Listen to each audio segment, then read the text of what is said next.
ये समझेंगे कि नेचर ऑफ मैथमेटिक्स कैसा है। तो नेचर ऑफ मैथमेटिक्स जो है वो अपने आप में ही कुछ हद तक कॉम्प्लेक्स कहा जाता है। नेचर ऑफ मैथमेटिक्स यानी गणित की कैसी प्रकृति है। तो 2-3 पॉइंट्स हैं जो आपके काम के हैं, इस पे क्वेश्चंस पूछे गए हैं। इस बार भी आप एनालिसिस में बता रहे हैं, ऑनलाइन एग्जाम के पिछली बार भी हमेशा आते ही हैं इस पे क्वेश्चन। तो गणित की प्रकृति की जब हम बात कर रहे हैं, मैंने कोशिश की है कि सेशन को बाइलिंगुअल रखा जाए कुछ हद तक। तो नेचर ऑफ मैथमेटिक्स की जब हम बात कर रहे हैं, तो एक तो ये कि ये लॉजिकल होता है, तार्किक होता है। यहाँ पे इंट्यूशन से भी ज्यादा, जो अगर हम कहें कुछ हद तक तो इंट्यूशन को भी हम महत्व देते हैं, अदरवाइज तर्क की वैल्यू है। यानी सिर्फ ऐसा नहीं है कि ये सिर्फ कल्पना से चल जाएगा, या आप लिटरेचर पढ़ते हैं या पोएम्स पढ़ते हैं तो आप एंजॉय करते हैं उस चीज को, एंजॉय आप इसको भी करेंगे, बट इस सब्जेक्ट का जो नेचर है यानी मैथमेटिक्स का जो नेचर है वो तार्किक है, यानी तर्कपूर्ण है, लॉजिकल है। आपको पता है मैथ्स में 2+2 4 होते हैं, जबकि जब हम पेडागोजी भी पढ़ रहे होते हैं वहां पे 2+2 हमेशा 4 नहीं होते, वहां बहुत सारे पर्सपेक्टिव्स होते हैं, जबकि यहाँ एक डेफिनेट आंसर आपको मिल जाता है। तो हम कहेंगे कि लॉजिकल है, लॉजिक की जरूरत पड़ती है, तर्क की जरूरत पड़ती है। मैथमेटिक्स के नेचर में ये बात निहित है, ठीक है। एब्स्ट्रैक्ट इन नेचर है, यानी अमूर्तता पाई जाती है। भाई नंबर्स क्या है, अपने आप में अमूर्त ही हैं। फिर आप थियरम्स को प्रूव कर रहे हैं, समझ रहे हैं चीजों को, तो यानी अमूर्तता भी है। जो प्रकृति है मैथ्स की वो अमूर्त भी है। तो हमको कोशिश करनी है कि कॉन्क्रीट चीजों से जोड़ करके, कॉन्क्रीट क्या है, मूर्त, जिसको टच और फील किया जा सके, जैसे ये बॉटल है, तो हम कॉन्क्रीट चीजों का उदाहरण लेके उनका प्रयोग करके टीचिंग लर्निंग मटेरियल में, अपनी शिक्षण सहायक सामग्री में अमूर्त संप्रत्यों को भी सिखा पाए, ठीक है। थर्ड पॉइंट अगर हम कहना चाहें, ऐसे बहुत सारे अन्य पॉइंट भी हैं कि भाई लॉजिकल होता है, एब्स्ट्रैक्ट होता है, ओपन एंडेड क्वेश्चंस आपको पूछने चाहिए जिससे बच्चे की थिंकिंग प्रोसेस बेहतर हो। थिंकिंग प्रोसेस बेहतर होगी तो लॉजिकल प्रोसेस बेहतर होगी, वो इमेजिन भी अच्छे से करेगा, वो बाकी चीजें भी जो है वो आपकी अच्छे से होंगी। एक और चीज है हायरार्किकल इन नेचर है, यानी पदानुक्रमिक है। जो मैथ्स है वो क्या है, पदानुक्रमिक है। पदानुक्रमिक बोले तो एक चीज दूसरी चीज से जुड़ी हुई है। आप हायर लेवल पे तब जाते हैं जब आपको पहले चीजें पता होती हैं, है ना। भाई आप एडिशन नहीं सीखेंगे तो फिर आगे की चीजें कैसे होंगी। आप सब्ट्रैक्शन नहीं सीखेंगे, आप मल्टीप्लिकेशन नहीं सीखेंगे, फिर आप डिवीजन नहीं सीख पाएंगे अगर मल्टीप्लिकेशन नहीं आता है। तो इस तरह की चीजें जो हैं जुड़ी हुई हैं आपस में, हायरार्की में है, यानी सिंपल टू कॉम्प्लेक्स तो जाएगा ही। हायरार्की क्या होती है, हमेशा लोअर लेवल से अपर की तरफ जाती है। आपने मैस्लो की हायरार्की पढ़ी है, ठीक। तो लोअर लेवल से अपर पे जाएगी। अगर आप बीच में स्किप करेंगे चीजें तो समस्या होगी समझने में। देखते हैं आप मैथ्स में, भाई आप अगर 2 दिन स्कूल नहीं गए तो मैथ्स का जो छूट गया उसको समझने में बड़ी दिक्कत होती है। हालांकि आजकल यूट्यूब का सहारा लिया जा सकता है, बट हम अपने जमाने की बात करें जब यूट्यूब नहीं होता था उस तरह से, तो क्या होता था कि अगर इंग्लिश का कुछ छूट गया, चलो पढ़ लिया, इसका मतलब ये नहीं बाकी सब्जेक्ट्स खराब हैं या पढ़ के समझ जाएंगे या कुछ करेंगे। मैथ्स में अगर आपका एक कॉन्सेप्ट मिस हुआ तो दिक्कत होगी कि आप नेक्स्ट कॉन्सेप्ट को बिल्डअप कर पाए अच्छे से। सबसे ज्यादा ये समस्या मैथ्स की ही होती है, क्योंकि यहाँ फिर इसलिए प्रैक्टिस की भी बात होती है बहुत ज्यादा। तो हायरार्किकल इन नेचर है, यानी पदानुक्रमक है। और एक चीज भी कही जाती है जो एनसीएफ कहता है आपका, टॉल शेप ऑफ मैथमेटिक्स। इसमें हम अभी आएंगे। टॉल शेप भी कुछ हद तक इसी बात को जस्टिफाई करता है कि जो स्पाइरल है, यानी चीजें आपस में गुथी हुई हैं, वर्तुलाकार हैं। और अगर एक कॉन्सेप्ट, अगर आपको एडिशन ही नहीं आता, मान लीजिए आपको सब्ट्रैक्शन ही नहीं आता, आपको मल्टीप्लिकेशन नहीं आता, अगर आपको कोई इक्वेशन दे दी जाए सॉल्व करने के लिए, आप कैसे करेंगे उसको सॉल्व। तो नए टॉपिक के लिए पुराना टॉपिक आना जरूरी है। यानी टॉल शेप तभी बिल्ड होगी, जैसे हम एक बिल्डिंग बनाते हैं, जब ये वाली नींव जो है आपकी मजबूत हो, तभी आप नेक्स्ट टॉपिक सीख पाते हैं। स्पाइरल करिकुलम जैसी भी एक चीज होती है जो ब्रूनर कहते हैं। तो हमें ये ध्यान रखना है, ये क्या है, लॉजिकल इन नेचर है, एब्स्ट्रैक्ट है, हायरार्किकल है इन नेचर, ठीक। आगे बढ़े, समझते हैं अब इसके ऑब्जेक्टिव्स क्या हैं, गणित क्यों पढ़ा रहे हैं हम। उद्देश्य तो होते हैं हर सब्जेक्ट के, तो ऑब्जेक्टिव्स की जब हम बात कर रहे हैं तो टीचिंग मैथमेटिक्स यानी गणित पढ़ाने के क्या उद्देश्य हैं, फटाफट से समझेंगे।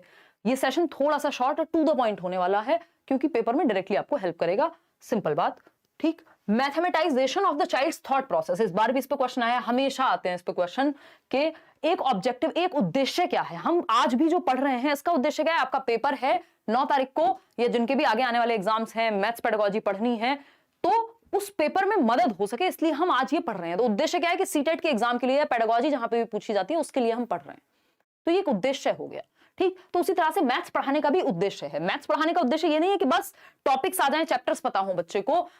ये एक कथन है जिसको बहुत बार रिपीट किया जाता है, बताइएगा किसका कथन है, मैंने नोट्स में दिया हुआ है।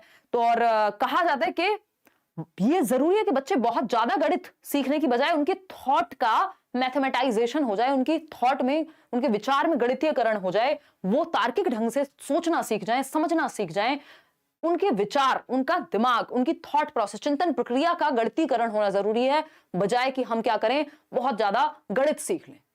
बिल्कुल, अब देखो अलग अलग लोग इस पे अलग अलग बात कर रहे हैं। डेविड व्हीलर का कथन है ये, ठीक, पॉलिया का नहीं है। पॉलिया ने अभी क्या दिया है, अभी इस बार भी पॉलिया से एक क्वेश्चन आया, अभी मैं नेक्स्ट टॉपिक में कराऊंगी। तो mathematisation of the child's thought process, बच्चे की विचार प्रक्रियाओं का गणितीयकरण। Children learn to enjoy mathematics. अब हम हवा नहीं बना दें गणित का, डर ना बिठा दें बच्चे के अंदर, इस तरह से सिखाया जाना चाहिए मैथमेटिक्स कि बच्चे गणित का आनंद ले सकें, एंजॉय कर सकें। इतने सारे टीचिंग लर्निंग मटेरियल्स, इतने सारे मेथड्स, स्टोरीज का आप यूज करें, आसान भाषा में मुश्किल टर्म्स को समझाएं, जो मैथ्स की लैंग्वेज है अपने आप में उसको आप डेली लाइफ से जोड़ दें, ठीक। Making mathematics a part of children's life experience, वही बात जो एनसीएफ भी कहता ही है कि बच्चे के जो वास्तविक जीवन है, जिस दुनिया में वो रहता है, आप उससे जोड़िए ना।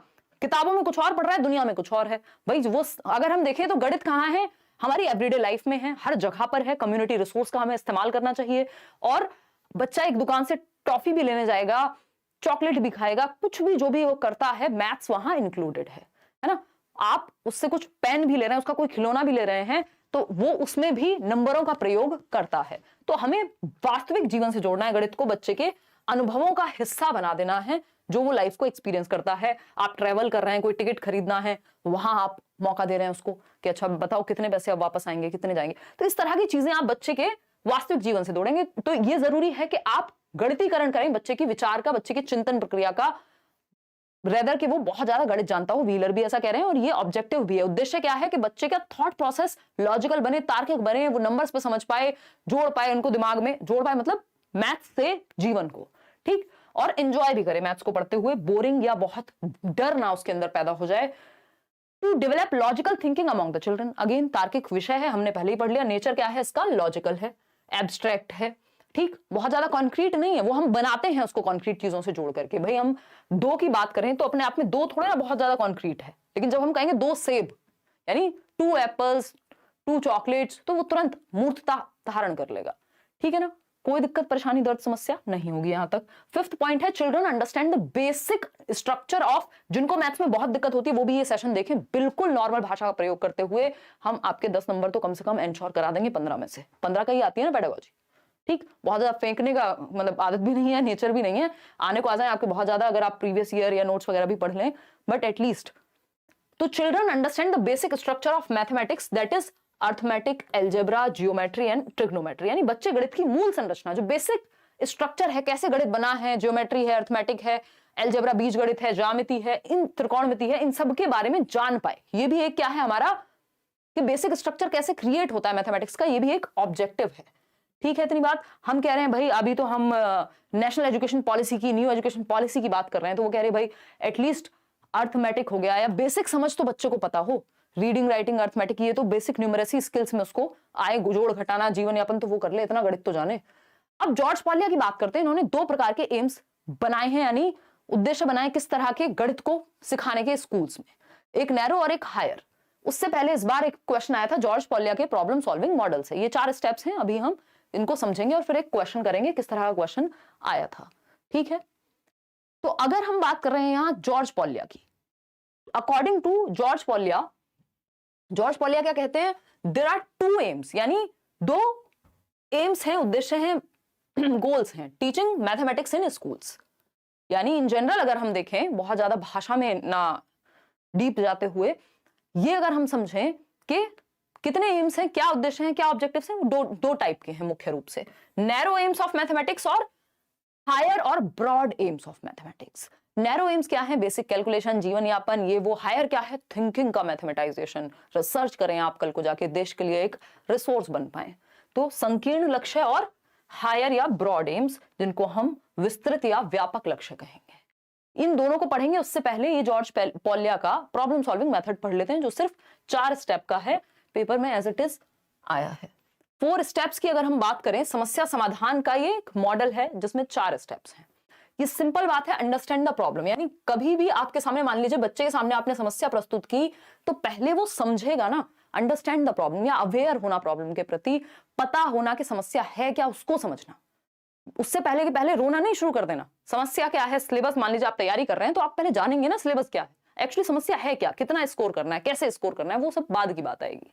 तो अंडरस्टैंड द प्रॉब्लम यानी समस्या को समझना। हिंदी वाले चाहें तो लिख सकते हैं समस्या को समझना। ठीक है बात। फिर अगर हम बात करें मेक अ प्लान, फिर आप एक प्लान बनाते हैं, पहले समस्या समझते हैं, फिर प्लान बनाया जाता है ना। एक प्लान, एक योजना तैयार की जाएगी। फिर आता है कैरी आउट द प्लान या इसको डिवाइस द प्लान। पहले हो गया आपका मेक अ प्लान में, अब आप apply the plan, carry out कर रहे हैं, उस प्लान को सच में प्रयोग कर रहे हैं। ठीक है ना। आपने देखा होगा अलग अलग मूवीज में प्रॉब्लम सॉल्विंग के लिए, है ना, वो धूम, कौन सी धूम 2, 3 वॉट एवर, है ना, वो ऋतिक रोशन को हीरा चोरी करना था। हम यहाँ पे चोरी करना नहीं सिखा रहे हैं, बट याद दिला रही हूँ आपको। तो वो कैसे एक प्लान बनता है हर एक छोटी चीज में, मैथ्स हो चाहे प्रॉब्लम सॉल्विंग किसी भी तरह की हो, वहां पे पहले आपको प्रॉब्लम को समझना पड़ेगा, फिर आप प्लान बनाएंगे, फिर उसको कैरी आउट करेंगे यानी अप्लाई करेंगे। फोर्थ है look back at the solution, यानी अब आप रिफ्लेक्ट करते हैं, इवेल्युएट करते हैं, जांचते हैं, वेरीफाई करते हैं जो प्लान आपने बनाया क्या वो सही से इंप्लीमेंट हो पाया या फिर काम नहीं कर पाई वो चीज, या उसको और बेहतर किया जा सकता था। तो ये 4 स्टेप्स हैं। मैंने इनका एक शॉर्टकट भी बताया था, आपको याद होगा, मैथ्स पेडागोजी के शायद 2 सेशन मैंने डिस्कस किए थे ना। और तो ये पॉलिया का, जॉर्ज पॉलिया का प्रॉब्लम सॉल्विंग मॉडल है, इस पे हम अब क्वेश्चन करेंगे। क्या था इसमें, यूडीपीएल आई थिंक मैंने आपको नाम दिया था। यूडीपीएल क्या है, ये 4 स्टेप्स अगर हम जॉर्ज पॉलिया की बात करें कि understanding the problem, device a plan या मेक अ प्लान, फिर आप इंप्लीमेंट करते हैं, कैरी आउट करते हैं प्लान को, और लास्ट में है आप लुक बैक करेंगे या रिफ्लेक्ट करेंगे, क्या सही प्लान बना, क्या सही से इंप्लीमेंट हुआ, क्या इसमें चेंज कर सकते थे, वेरीफाई करते हैं या जज करते हैं बाद में जाकर के लास्ट में। तो ये 4 स्टेप्स हैं, यूडीपीएल से आप याद रख सकते हैं। अब आपके सामने मान लीजिए एक क्वेश्चन आता है, और क्वेश्चन क्या कहता है, ऑनलाइन एग्जाम का ही क्वेश्चन है। ये कहता है which of the following is the correct order according to Polya's problem solving model. Again कुछ भी ऐसा नहीं करेंगे जिससे आपके सर में दर्द बहुत ज्यादा हो जाए और नंबर उससे बहुत ज्यादा आते ना हो, क्योंकि एग्जाम टाइम है, काम की चीजें पढ़ेंगे।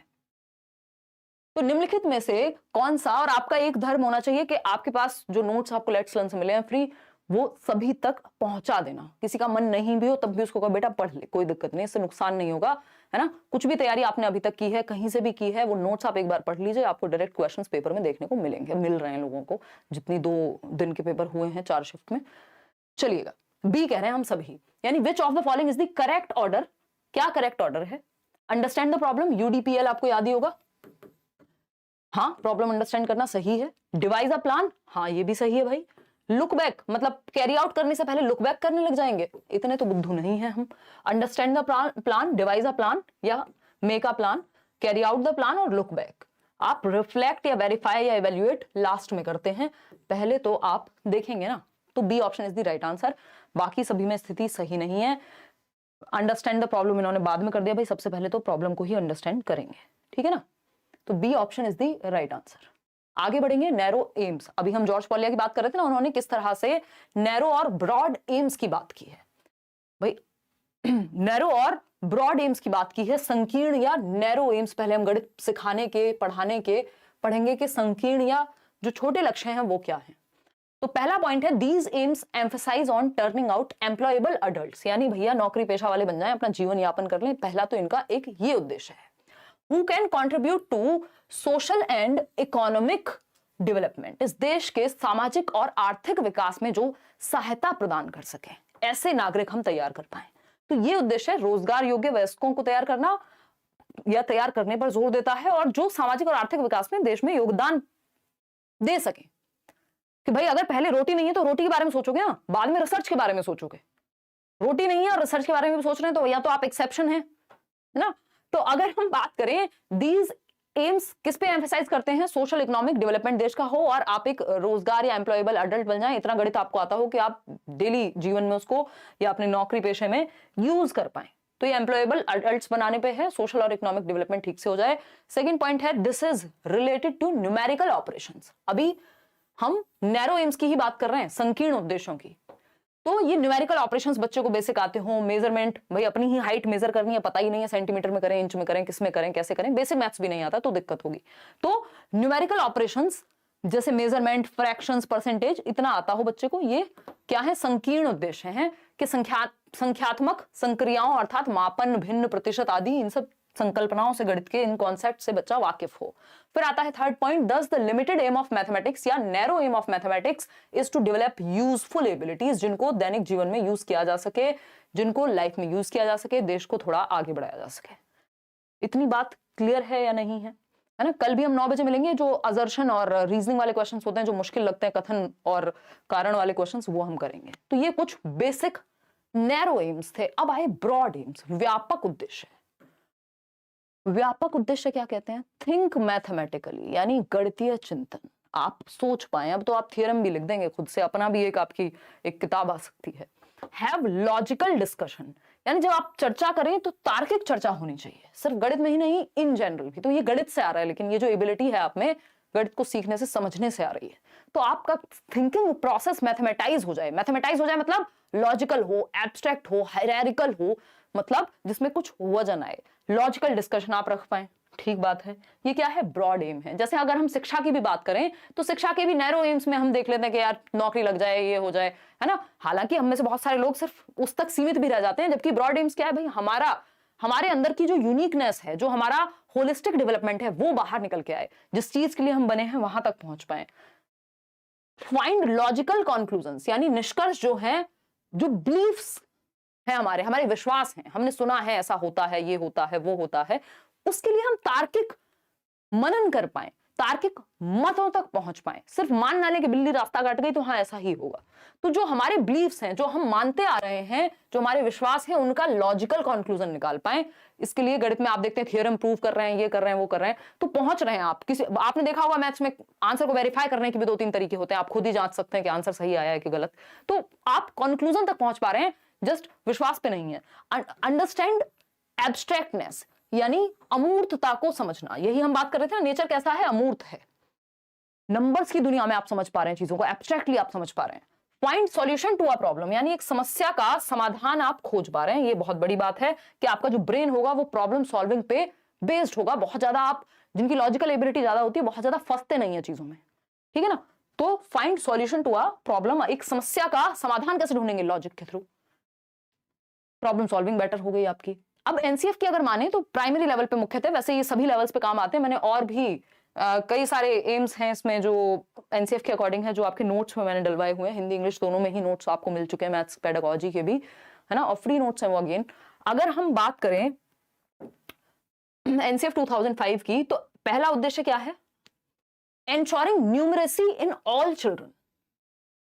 Ensuring numeracy in all children is an important aspect of universalization of elementary education, UEE. जो पुरानी पॉलिसीज हमारी कहती हैं कि यार एलिमेंट्री एजुकेशन जो है यूनिवर्सल हो, हर बच्चे को हम एक लेवल की शिक्षा तो दे पाए। तो संख्यात्मकता सुनिश्चित करना, बेसिक मैथमेटिक्स की कैलकुलेशन, जोड़ना, घटाना, भाग, गुणा, जो बेसिक कॉन्सेप्ट हैं, नंबर स्किल्स है, अर्थमेटिक है, जोड़ना, ये सारी जो चीजें हैं जो डेली लाइफ में यूज होती हैं चीजें, तो उतनी बेसिक न्यूमरेसी बच्चे को पता हो।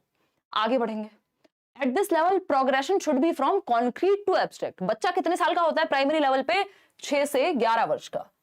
और अगर elementary 6th to 8th class की बात करें, भाई ये 6 से 11 का होता है, कक्षा 1 से 5 तक, ठीक है ना। 6 साल का बच्चा जाता है फर्स्ट क्लास में, ये बात हम बहुत पहले से जानते हैं, कुछ इसमें नया नहीं है, ठीक। अगर हम बात कर रहे हैं 11 से फिर हम 14 साल तक की, तो वो 6th to 8th क्लास है। और आपका 6 से 14 तक ही हम फ्री एंड कंपलसरी एजुकेशन की बात करते हैं आरटीई में। एट दिस लेवल प्रोग्रेशन कैसे पढ़ाना चाहिए हमें? Concrete to abstract. क्योंकि बच्चे की ये कौन सी उम्र है? पियाजे को याद कीजिए, 7 से 11 वर्ष में ये वो उम्र है जब लॉजिकल एबिलिटी उसके अंदर आती है। कॉन्क्रीट ऑपरेशनल स्टेज है, यानी वो मूर्त चीजों के बारे में। इस पेन के बारे में सिर्फ मैं वर्बली ना समझा दूं, दिखा दूं तो और मजा आ जाएगा बच्चे को। यानी मूर्त चीजें, अगर उसको आपको ट्रायंगल आप सच में दिखा देंगे एक 3D ऑब्जेक्ट में, या एक पिक्चर दिखा देंगे और फिर उसकी प्रॉपर्टीज के बारे में बात करेंगे, तो बच्चा ज्यादा अच्छे से समझ पाएगा। यानी मूर्त से अमूर्त की ओर जाएंगे। थर्ड पॉइंट क्या है? फटाफट से बताएंगे थर्ड पॉइंट क्या है। हेलो दी, please check online papers of 2021 December by doing your classes Hindi English math pedagogy, we can solve. अच्छा, और थोड़ी सी मेहनत करोगे अगर साहिल, तो आप देख पाएंगे। मैंने प्रीवियस कराया तो वो है, कर तो रहे हैं और कर लेंगे, डोंट वरी। समझ नहीं पा रही हूँ आपकी बात, कैसे कहना चाह रहे हो? मतलब 15 में से 7, 8 कैसे सॉल्व कर पा रहे हो? थोड़ा सा और बताओ समस्या। अगर हम बात कर रहे हैं यहाँ पे encourage non number areas like shapes, special understanding, patterns, measurement and data handling, यानी नॉन नंबर एरियाज, शेप्स को समझ पाए बच्चा, स्पेशल अंडरस्टैंडिंग मतलब जो आकृतियां हैं, जैसे ये बॉटल भी है तो ये कैसे बनी है, क्या शेप यूज हुई है, इन सब पे स्पेशल थिंकिंग भी वो कर पाए, यानी वो इन रिलेशन टू स्पेस और आपकी शेप्स को भी वो समझ पाए, जिसको हम कुछ हद तक ज्योमेट्री की तरफ ले जाते हैं। ठीक है ना?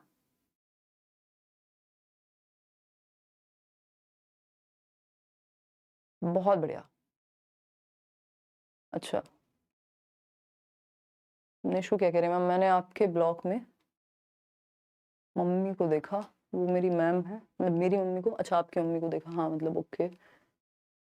मेरे को बहुत खुशी हुई स्कूल छोड़ने के बाद, इतने टाइम बाद अपनी मैम को देख के।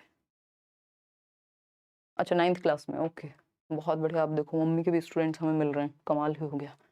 चलिए धन्यवाद आपका। देखिए इधर तो एनकरेज नॉन नंबर जो शेप्स हैं, स्पेशल अंडरस्टैंडिंग है, पैटर्न को बच्चा समझ पाए, अभी पैटर्न्स पे हम पढ़ेंगे, टेसिलेशन, मेजरमेंट, डेटा हैंडलिंग, इन सब को भी वो बेसिकली प्राइमरी लेवल पे समझ पाए। अच्छा यहाँ से एक चीज जरूर निकल के आती है कि आपको पता होना चाहिए, पेपर में आपको दे देगा शेप्स आप पढ़ते हैं प्राइमरी लेवल पे, स्पेशल अंडरस्टैंडिंग आपकी बेटर कराई जाएगी, पैटर्न्स आप पढ़ते हैं, मेजरमेंट, डेटा हैंडलिंग ये सब पढ़ते हैं, क्या नहीं पढ़ते, रेशो एक चैप्टर है जो आप नहीं पढ़ते। इस तरह से आपको थोड़ा सा ध्यान रखना है कि कौन से वो चैप्टर्स हैं जिनको हम प्राइमरी लेवल पे नहीं पढ़ते।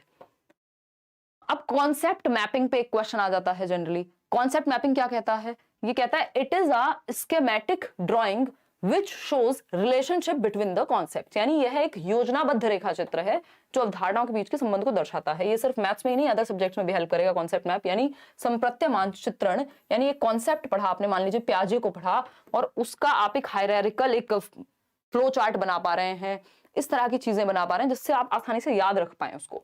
तो ये स्कीमेटिक ड्राइंग है जिससे आपके स्कीमा में, आपके ब्रेन में चीजें फिट हो सके और जिसमें एक कॉन्सेप्ट का रिलेशन दूसरे कॉन्सेप्ट से शो किया जाता है। It is a hierarchical structure, पदानुक्रमित संरचना होती है। हायरार्किकल मतलब फ्लो चार्ट बना हुआ है या जो चीजें आपस में जुड़ी हुई हैं, एक टेबल बनी हुई है, ठीक है ना। और साहिल एक काम कर लो इसमें ना कि प्रीवियस ईयर तो साथ में करना ही है, डायरेक्टली कुछ चीजें मिलेंगी आपको पेपर में, कुछ चीजें इनडायरेक्टली भी मिलेंगी, तो उस कॉन्सेप्ट को समझने के लिए प्रीवियस ईयर तो थोड़ा करना ही पड़ेगा, ठीक है ना। और मैंने कराया भी हुआ है, अगर आप सेशन देख लेंगे, 2-3 सेशन देख के भी चले जाएंगे तो भी हेल्प हो जाएगी आपकी उस सब्जेक्ट में। देखिएगा और भी कुछ क्वेश्चंस करा दूंगी। थर्ड पॉइंट देखिएगा, it can be build either by the teacher और लर्नर, या तो ये टीचर के द्वारा बनाया जा सकता है या लर्नर के द्वारा, यानी दोनों बना सकते हैं। भाई आपका टीचर भी आपको कॉन्सेप्ट मैप बनवा सकता है और आप खुद भी, किसी टॉपिक को आपने पढ़ा है तो आपको याद रखना है, अच्छा प्याजे में 4 स्टेजेस थे, अच्छा वो 4 स्टेजेस कौन सी थी, 4 एलिमेंट्स कौन से थे, तो वो कॉन्सेप्ट मैप बन जाएगा जो आप फ्लो चार्ट के रूप में या उसमें अलग अलग शेप या कलर के द्वारा प्रॉपर एक चार्ट जैसा बना सकते हैं।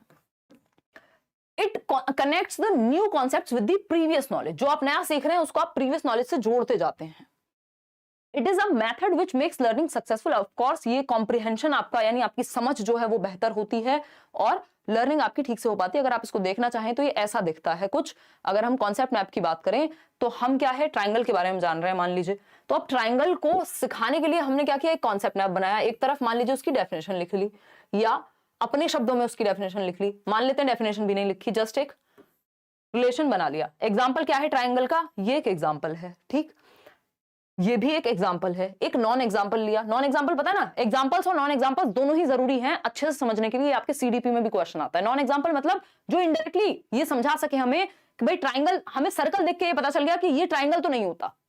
जैसे हम बात करते हैं जब हम बर्ड्स की बात कर रहे हैं और हम डॉग का एग्जाम्पल ले तो वो नॉन एग्जाम्पल हो गया कि बर्ड्स कौन से नहीं होते, वो हमें नॉन एग्जाम्पल से समझ आ गया। तो ये क्या हुआ, एक फ्लो चार्ट हमने बना लिया या हमने कॉन्सेप्ट मैप बना लिया, यानी इस कॉन्सेप्ट से जुड़ी हुई बातें इस चार्ट में रख ली हमने कि डेफिनेशन क्या होती है एग्जैक्टली, फिर मेरे शब्दों में क्या है, इसके कितने एग्जाम्पल हो सकते हैं, राइट एंगल कौन सा है या इक्विलेटरल कौन सा है, तो वो आपने क्या किया, एक फ्लो चार्ट में कॉन्सेप्ट मैप में बना लिया जिससे चीजें याद रहे। जैसे एक और ये आपका कॉन्सेप्ट मैप है शेप्स के बारे में कि 3D शेप्स कौन सी होती हैं, तो आपने यहाँ पे क्यूबॉइड बना लिया, इधर आपने क्यूब बना लिया, है ना। या फिर अगर हम बात कर रहे हैं आपकी सिलेंड्रिकल शेप, तो सिलेंडर के साथ आपने एक शेप भी बना ली, ठीक। अगर हम 2D शेप्स की बात कर रहे हैं तो यहाँ पे 3 साइड्स होती हैं ट्राइंगल की, ये होता है। तो ये प्रॉपर्टीज आपने फ्लो चार्ट या हम कहें concept map basically inter related होता है, सारे टॉपिक्स से आपकी चीजें हायरार्किकल हैं, इजी टू डिफिकल्ट वे में बनाई हैं चीजें आपने। आगे बढ़ते हैं, समझते हैं कहानी है क्या। एक क्वेश्चन इस पे देख लेते हैं। क्वेश्चन है आपका देखिएगा, क्वेश्चन है आपका बहुत बढ़िया। Okay, online course about KVS please tell me, कोई तो कह रहा है। उस पे आएंगे यार अभी, है ना, उस पे आएंगे क्या, करियर विल ऐप डाउनलोड कर लीजिए आप और वहां टीचिंग सेक्शन में आपको जाना पड़ेगा। अतः एडमिशन ऑलरेडी है, आप ले सकते हैं, मेहनत दबा के चल रही है, सारे टीचर्स कर रहे हैं, दिन में 7-7 क्लासेस हो रही हैं आपकी, मैं भी जुड़ी हुई हूँ साथ में।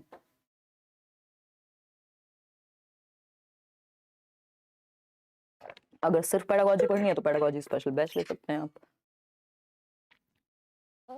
लेकिन दोनों मत ले लीजिएगा गलती से कि आप पेडागोजी स्पेशल भी ले लें और आप कंप्लीट बैच भी ले लें। कंप्लीट का मतलब ही है उसमें पेडागोजी अपने आप शामिल होगी। देखिएगा, तो क्वेश्चन क्या है, which one of the following statements is not true about concept maps. Concept map के बारे में क्या सही नहीं है। Concept maps represent a collection of interconnected concepts, बिल्कुल सही बात है भाई। अगर ट्राइंगल के बारे में पढ़ रहे हैं तो उसमें कितने टाइप्स के ट्राइंगल होते हैं, अच्छा इक्विलेटरल कौन सा होता है, अच्छा राइट एंगल्ड कौन सा है, तो वो इमेज हमने अभी बनी हुई देखी, तो बिल्कुल आपस में जुड़ी हुई प्रॉपर्टीज को हम यहाँ लिखते हैं, सही बात है। प्रॉपर्टी वो बंगले वाली नहीं, मतलब कैरेक्टरिस्टिक्स जो है। Concept maps should be constructed by teachers only, ये गड़बड़ है, क्योंकि बच्चे भी कंस्ट्रक्ट कर सकते हैं और टीचर खुद भी। भाई आपको नोट्स मिले हैं, उसमें कॉन्सेप्ट मैप्स हैं, चीजें जुड़ी हुई हैं, कहीं कहीं आपको डायग्राम मिल जाएंगे, ठीक। Concept maps are hierarchical in nature, हाँ हायरार्किकल होते हैं, लिंक करते हैं प्रीवियस नॉलेज से नई नॉलेज को, बिल्कुल सही बात है। लेकिन क्या है, ये सिर्फ टीचर कंस्ट्रक्ट करेंगे, ये गड़बड़ है। तो ये आपको बाकी की 3 बातें भी पता होनी चाहिए, अगली बार ऑप्शन घुमा के दे देगा। एक आपका बहुत ही फेवरेट टॉपिक जिसको वैन हील कहते हैं हम, यहाँ से एक क्वेश्चन आता ही आता है, हर बार आता है, ठीक। इस बार भी आ रहे हैं जो आपके फीडबैक है। एग्जैक्ट क्वेश्चन तो आप लोगों ने शेयर नहीं किया है, मैथ्स में याद रखना मुश्किल होता है, बट आपने बताया है कि भाई ये भी आ रहा है, ठीक। तो अगर हम इसमें देखें तो हमारे 3 लेवल सबसे ज्यादा काम के हैं। इन्होंने बेसिकली ज्योमेट्रिकल थिंकिंग के लिए हम किस तरह से लेवल्स इन्होंने डिवाइड कर दिए। तो 0 जिसको हम लेवल कहते हैं, या मतलब फर्स्ट हम अपने दिमाग में रख सकते हैं, बट ये 0 लेवल है, विजुअलाइजेशन, फिर एनालिसिस, इनफॉर्मल डिडक्शन जिसे एब्स्ट्रैक्शन भी कहते हैं, अमूर्तता, फिर डिडक्शन और राइगर। इस पे क्वेश्चंस जनरली तो देखने को नहीं मिलते हैं, हद से हद डिडक्शन, नहीं तो ये शुरू के जो 3 हैं आपके, ये ज्यादा महत्वपूर्ण है। आपके प्राइमरी लेवल पे तो क्वेश्चंस यहीं सिमट जाते हैं, ठीक है ना। इतनी बात समझे आप क्या कहानी है, एक एक करके समझते हैं। ये हमने देखा, ये पीडीएफ भी आपको मिल जाएगी, डोंट वरी। अगर हम बात कर रहे हैं यहाँ पे, अगर हम बात कर रहे हैं शेप्स की, विजुअलाइजेशन सबसे पहले यही होता है कि आप विजुअलाइज कर पाते हैं देख करके। आपने सर्कल देखा, आपने ओवल देखा, आपके लिए सर्कल भी सेम है, आपके लिए ओवल भी सेम है ना। बस शेप का आपको अंतर पता होता है कि अच्छा ये डिफरेंट शेप है, ये डिफरेंट शेप है, बट बहुत ज्यादा आपको प्रॉपर्टी नहीं पता। बच्चे की बात हो रही है सबसे पहले विजुअलाइजेशन, यानी वो विजुअलाइज करता है, देखने के बेसिस पे जो चीजें उसको दिख रही होती हैं उस हिसाब से, उसको प्रॉपर्टीज का नहीं पता होता कि भाई जो आपका जिसको हम स्क्वायर कह रहे हैं यानी वर्ग कह रहे हैं, उसकी चारों जो है साइड्स वो इक्वल होती है, इतना उसे नहीं पता। बस वो एक शेप के आधार पे उसको पता है ये पेन अलग शेप का है, ये बॉटल अलग शेप की है, बस उसको इतना समझ में आता है, विजुअलाइज करके नजर मार के देख करके उसको इतना समझ में आता है। ये सिलेंड्रिकल है, ये नहीं है, क्या है उसको नहीं पता, ठीक। फिर है एनालिसिस। अब एनालिसिस के लेवल पे अब वो क्लासेस में यानी विभाजित करना शुरू कर देता है कि जिसकी कैरेक्टरिस्टिक्स अलग हैं। भाई अगर सर्कल है तो ये एक तरह की चीजें एक साथ आएंगी, ये एक साथ आएंगे, ये सिमिलैरिटी है इनमें, तो वो क्लासेस में विभाजित यहां करना शुरू कर देगा कि भैया ये सर्कल है, ये है, ये वो है, बेसिक उसको पता होगा, ठीक। वो क्लासेस में यानी कैटेगराइज कर सकता है। फिर आता है इनफॉर्मल डायरेक्शन, यानी उसको थोड़ी प्रॉपर्टीज का आइडिया हो जाता है। अगर जब हम बात करें कि वो इनफॉर्मल डायरेक्शन प्रॉपर्टीज का आइडिया हो जाएगा तो वो एनालाइज तो कर पाएगा। एनालिसिस का मतलब ये है कि शेप के आधार पे एनालाइज कर पाए वो, ठीक। इनफॉर्मल डिडक्शन में होता है कि अब इन शेप्स में रिलेशन क्या है, किसकी 4 साइड इक्वल होती हैं, किसकी 2 साइड इक्वल होती हैं, किसकी कोई भी नहीं साइड इक्वल होती। ये हो गया इनफॉर्मल डिडक्शन, यानी एब्स्ट्रैक्टनेस कहते हैं इसको। इस तरह से भी आप देख सकते हैं। ये हिंदी वाले नोट्स मिले हुए हैं, बट ये मैंने इंग्लिश में प्रेफर किया है। ज्यादातर जो लर्नर्स हैं वो अपने इंग्लिश मीडियम वाले ही हैं, यही डिस्क्रिप्शन बॉक्स में मिल जाएंगी। और फिर भी कोशिश रहती है कि चीजें बाइलिंगुअल लेके चले जाए। हिंदी वाले फिर भी अंग्रेजी थोड़ी समझ लेते हैं, अंग्रेजी वालों के सर में दर्द हो जाता है बहुत ज्यादा हिंदी देख के। देखिएगा विजुअल की अगर हम बात करें, जिसको विजुअलाइजेशन 0 लेवल कह रहे हैं, ये कहीं पे आपको लेवल 1 मिल जाएगा, कहीं पे 0। तो विजुअलाइजेशन क्या है, बच्चा डिस्क्राइब कर पाएगा शेप्स को जैसी वो दिखती है उसके बेसिस पे, ठीक। कि एक बड़ा सा गोल एक कुछ था, ऐसा वो बता रहा है, किसी कार्टून में देखा उसने। अब उसको नहीं पता वो ओवल शेप थी कि वो सर्कल था, बस उसको आइडिया है शेप का आधार पे। एनालिसिस में क्या है, अब उसको थोड़ा प्रॉपर्टीज का आइडिया है कि भैया ये सर्कल है, ये ओवल है ना, ये ट्रायंगल है, या फिर अगर हम बात कर रहे हैं ये स्क्वायर है, तो शेप्स का उसको आइडिया रहता है, प्रॉपर्टीज का बेसिक जो नॉलेज है वो एनालिसिस के लेवल पे उसके दिमाग में आ जाती है। एब्स्ट्रैक्टनेस में वो इस प्रॉपर्टी में क्या रिलेशन है, इसमें क्या अंतर है, ये सब समझ पाएगा। एब्स्ट्रैक्टनेस पे क्या कर पाएगा, रिकॉग्नाइज कर पाएगा कि प्रॉपर्टीज का, जो प्रॉपर्टीज हैं अलग अलग शेप की, उनके बीच में क्या रिलेशनशिप है और कैसे उनको लॉजिकली उन शेप्स से जोड़ना है उन प्रॉपर्टीज को, या प्रॉपर्टीज के आधार पे चीजें अलग होती हैं, ये वो समझ पाएगा एब्स्ट्रैक्टनेस पे। डिडक्शन हमारे इतने कुछ काम का है नहीं, बट यहाँ पे लॉजिकल रीजनिंग आ जाती है जिससे वो थ्योरम को प्रूव कर पाता है। डिडक्शन का मतलब ही है कि आप एक नियम को ढूंढ पा रहे हैं, नियम से आगे बढ़ रहे हैं। राइगर हमारे काम का नहीं है। अब समझते हैं फटाफट से, एक क्वेश्चन है, बहुत ज्यादा मुश्किल नहीं है, आसान सा क्वेश्चन है, रिपीट हुआ है, हो सकता है, देखिएगा।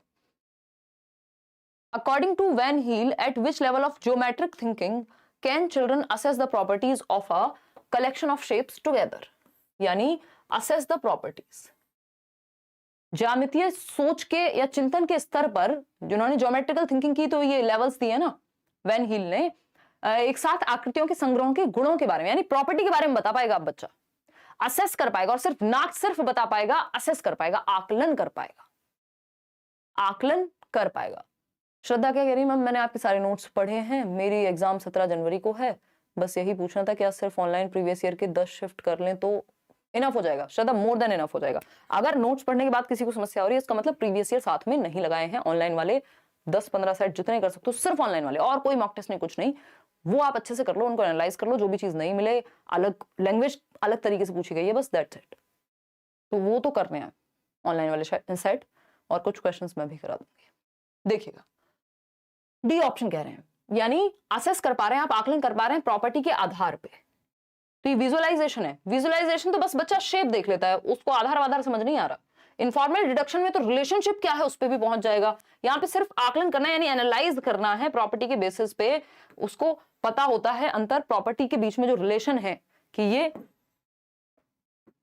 दोनों प्रॉपर्टीज कैसे अलग हैं, इनकी इन शेप्स की प्रॉपर्टीज कैसे अलग हैं, ये वो रिलेशनशिप को एनालाइज करना सीख जाएगा, असेस कर पाएगा प्रॉपर्टी के आधार पे।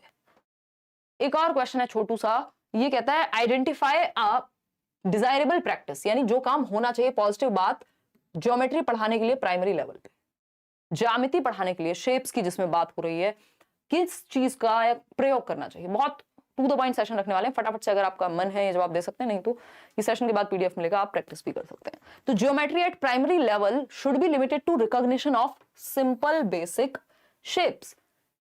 बेसिक शेप्स तक ही सीमित रहनी चाहिए प्राइमरी लेवल पे ज्योमेट्री, या teacher should begin by giving clear definitions of simple shapes, पहले डेफिनेशन ही पेश कर दो बच्चे के सामने, इनको तो हम अवॉइड करते हैं। Children should be given ample opportunities, आपको सिंपल याद रखना है, पेडागोजी में जहां बच्चा ज्यादा एक्टिव है वो ऑप्शन बेहतर है। Children should be given ample opportunities to develop an intuitive understanding of space, यानी वो जो स्पेस है, शेप है, इन सब के बीच के लिए उसको एक सहज मौका मिलना चाहिए, ऐसी अपॉर्चुनिटीज, ऐसे अवसर मिलने चाहिए, ताकि इन सब के बारे में वो सहजता से बता सके कि अच्छा मेरे घर में ये वाली मैंने एक बॉटल देखी थी, उसकी शेप भी ऐसी ही थी मैम, अच्छा वो भी फिर इसी एक प्रकार में आएगी, अच्छा वो सिलेंड्रिकल रही होगी। तो उसको अपॉर्चुनिटीज दी जाए, जहां बच्चा सबसे ज्यादा एक्टिव है वो बेस्ट ऑप्शन है। इन सब में रियल में एक्टिव नहीं है, यहाँ पे अपॉर्चुनिटी मिली है, सबसे ज्यादा एक्टिव सी ऑप्शन में है। चलिए आगे बढ़ते हैं, सिमेट्री की बात कर लेते हैं, इस पे भी कुछ क्वेश्चंस आते हैं हर साल। सिमेट्री की अगर हम बात करें, इसको सममिति कह देते हैं। सिमेट्री क्या है? The quality of being made up of exactly similar parts facing each other और अराउंड एन एक्सिस, यानी एक एक्स एक्सिस और वाई एक्सिस पता ही है आपको, एक्सिस के अराउंड बिल्कुल अगर दो पार्ट में कट कर दे किसी चीज को तो एकदम सेम निकले, है ना। जैसे ये फोन तो नहीं दिख रहा मुझे सिमेट्रिकल, बट कोई और चीज शायद आपको नजर आ रही होगी, ये पेन ही है मान लीजिए, तो इसको अगर बीच से कट किया जाए तो सिमेट्रिकल है, दोनों साइड बिल्कुल एक जैसी दिखेंगी, ठीक है। तो अगर हम बात करें एक अक्ष के चारों ओर बिल्कुल समान भागों से बने होने का गुण, the quality of being made up of exactly similar parts, अगर दो पार्ट में डिवाइड करना पड़े तो एकदम, जैसे मान लेते हैं ये सर्कल ही है, मतलब मैंने तो बहुत गंदा बनाया है, सिमेट्रिकल नहीं बन पाया, बट कोई एक बीच से अगर कट करें तो दोनों एक्सिस पे हम देखें, सामने से भी अगर हम देखें, बंद भी कर दें अगर इसको, पेपर आपने बचपन में बहुत क्या होगा, फोल्ड कर करके उसको बिल्कुल बीचों बीच से हम फाड़ते थे, और या फिर उसका कुछ बना रहे हैं मान लीजिए, तो उसमें सिमेट्री का प्रयोग होता है। ठीक, आगे बढ़ते हैं। जैसे लाइंस ऑफ सिमेट्री अगर आप एक्सिस के अराउंड देखें तो रेक्टेंगल में आपको एक्स एक्सिस के अराउंड और वाई एक्सिस के अराउंड लाइन ऑफ सिमेट्री दिख रही है। आप स्क्वायर में भी देख पा रहे हैं कितनी लाइंस ऑफ सिमेट्री हैं, 4 लाइंस। रेक्टेंगुलर में कितनी है, 2 लाइंस ऑफ सिमेट्री। रोम्बस में 2 दिख रही हैं हमें, ठीक। काइट, पतंग उड़ाई होगी, पतंगबाज होंगे यहाँ पे कई लोग, 1 लाइन ऑफ सिमेट्री, क्योंकि अगर आप ऐसे कट करेंगे तो पंगे हो जाएंगे। मतलब हर एक काइट में नहीं, इस शेप की काइट की बात हो रही है। आइसोसेलेस ट्रेपेजॉइड में क्या होगा, 1 लाइन ऑफ सिमेट्री है सिर्फ। तो इसी तरह से खैर इतनी आपके प्राइमरी लेवल पे बहुत ज्यादा पंगे आपसे नहीं लेते हैं। ये तो नहीं पूछता है कि कितनी लाइन ऑफ सिमेट्री है, बट ये जस्ट एक आइडिया के लिए है कि लाइन ऑफ सिमेट्री, जैसे आप ट्राइंगल में देख पा रहे हैं तो 3 लाइंस ऑफ सिमेट्री पाई जा रही हैं। ये आपके लेटर्स में भी, अलग अलग चीजों में आपको फ्री मिल जाएगा किस में सिमेट्री है किस में नहीं है। आते हैं टेसिलेशन पे। ये बेसिकली ऑप्शन में एलिमिनेट करने के लिए जनरली पूछा जाता है, बहुत अपने आप में अलग से नहीं पूछा जाता सिमेट्री, लेकिन ऑप्शंस में जरूर मिलता है आपको। देखिएगा, अगर हम बात कर रहे हैं यहाँ टेसिलेशन यानी चौपड़ की, क्या कह रहा है भाई टेसिलेशन? टेसिलेशन क्या कह रहा है ये पूछा है हमसे। अभी आएंगे आएंगे आएंगे कौन क्या कह रहा है, आएंगे।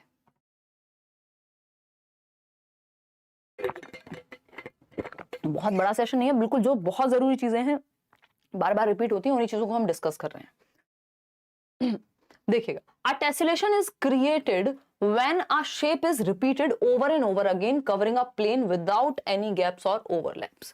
यानी जब एक शेप बार बार रिपीट हो रही हो, जब एक शेप बार बार रिपीट हो रही हो, जैसे इसमें भी आप देख पा रहे होंगे, स्वेटर में भी क्या है, टेसिलेशन है, एक पैटर्न रिपीट हो रहा है कहीं ना कहीं।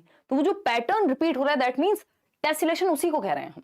तो एक टेसिलेशन इज क्रिएटेड, कब क्रिएट होता है ये, जब एक शेप बार बार रिपीट होती है over and over again covering a plane, पूरे एक प्लेन को कवर करने में, विदाउट एनी गैप्स और ओवरलैप्स। यानी एक दूसरे के ऊपर चढ़े हुए नहीं है, ये ओवरलैप नहीं कर रहे, बस इस प्लेन को क्या किया हुआ है, कवर किया हुआ है। सेम शेप्स रिपीट हो रही हैं, आपने अपने घर की टाइल्स में देखा होगा, किसी होटल में देखा होगा, स्कूल में देखा होगा, तो सेम पैटर्न बार बार रिपीट होता है, उस स्पेस को कवर करता है, उसी को हम टेसिलेशन कहते हैं। हिंदी में भी आप इसको ऐसे ही याद रख सकते हैं, टेसिलेशन, चौपड़ भी बोल देते हैं इसको, कई लोग चौपाई बोल देंगे। तो ये टेसिलेशन के ही उदाहरण है, इस तरह जो पैटर्न्स बार बार रिपीट होते हैं। ये इस तरह की एक मैट तो हमने टीचिंग ट्रेनिंग में बनाई भी थी, बड़ा उसमें पैटर्न रिपीट करके बड़ी मेहनत का काम था, है ना। तो ये क्या टेसिलेशन का उदाहरण है। उसमें देखिए आप, ये जो एरो वाली शेप है वो बार बार रिपीट हो रही है, वो रेड कलर आप देख रहे हैं, येलो कलर देख रहे हैं, उसी का रेपिटेशन है। तो अगर हम बात करें क्वेश्चन की, तो इस तरह का एक क्वेश्चन तो इस बार भी आ रहा है, ऑनलाइन में भी और ऑफलाइन में भी आता था। Which of the following topics are not part of primary school mathematics curriculum as per NCF 2005। वो किसी किसी बैच में अगर मुश्किल क्वेश्चंस आए, उसको लेके बहुत ज्यादा बैच बोल रही हूँ शिफ्ट में, तो उसको देख लेना है अगर कुछ नया मिला है तो, जैसे ऑनलाइन की ही बात करें। अदरवाइज जो कॉमन टॉपिक्स हैं वो स्टिल सेम ही है। कौन सा एक पार्ट नहीं है प्राइमरी मैथमेटिक्स के करिकुलम का। अब जो लोग स्कूल वगैरह में पढ़ाते हैं, ट्यूशन में पढ़ाते हैं, उनको तो आइडिया होना चाहिए, लेकिन हमने क्योंकि अभी पढ़ा है, टेसिलेशन बिल्कुल पार्ट है। देखो, ज्योमेट्रिकल थिंकिंग से रिलेटेड जो शेप्स के ऊपर चीजें हैं वो सब तो हैं, अभी हम पढ़ तो रहे थे।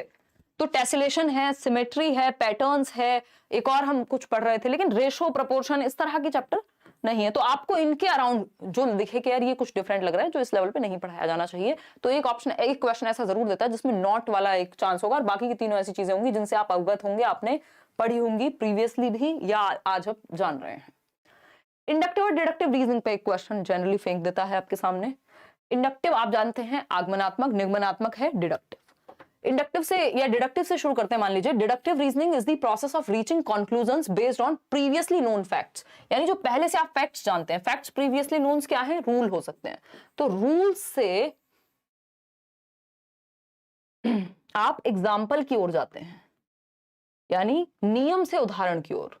मतलब आपको नियम पता है कि x प्लस वाई या a प्लस बी का होल स्क्वायर ये होता है। अब एग्जांपल्स आप इसके बहुत सारे क्वेश्चंस ट्राई कर सकते हैं। तो आप डिडक्टिव मेथड का प्रयोग कर रहे हैं जब आप एक फॉर्मूला से क्वेश्चंस प्रैक्टिस कर रहे हैं, तो जो तथ्य पहले से ज्ञात हैं उनका प्रयोग कर रहे हैं आप निष्कर्ष तक पहुंचने के लिए। अब आते हैं इंडक्टिव पे। तो inductive reasoning is the process of arriving at a conclusion. ये जस्ट ऑपोजिट है कि आप एक निष्कर्ष पे पहुंचते हैं, वहां आपके पास निष्कर्ष है, उसके बेसिस पे आप कहीं जा रहे हैं। तो यहां आप निष्कर्ष पे पहुंचते हैं कि आपको पता है, अच्छा यार जो मिर्च होती है वो हरे रंग की होती है, हरे रंग की होती है, हरे रंग की होती है। तो आपने 4 हरे रंग की मिर्च देखी, 5वें पे आपने कह दिया, नियम बन गया, मिर्च जो है वो हरे रंग की ही होगी। हालांकि जब आप अगली बार रेड देखेंगे तो वो चीज चैलेंज भी हो सकती है। तो इंडक्टिव रीजनिंग में क्या होता है, एग्जाम्पल टू रूल जाते हैं, वहां रूल टू एग्जाम्पल, यानी उदाहरण से बहुत सारे उदाहरण देखते हैं आप, फिर उस चीज को नियम बना देते हैं कि ये चीज ऐसे ही होती होगी। तो एग्जाम्पल टू रूल जाते हैं आगमनात्मक तर्क में। इतनी बात क्लियर है। जैसे फॉर एग्जाम्पल हम गणित में तो देख ही रहे थे, जैसे a प्लस बी का होल स्क्वायर डायरेक्टली आपको ना बता के वो बना कैसे वो पूरी प्रोसेस बताई जाए और अंत में फॉर्मूला पे आए, तो ये क्या हो जाएगा, इंडक्टिव मेथड हो जाएगा।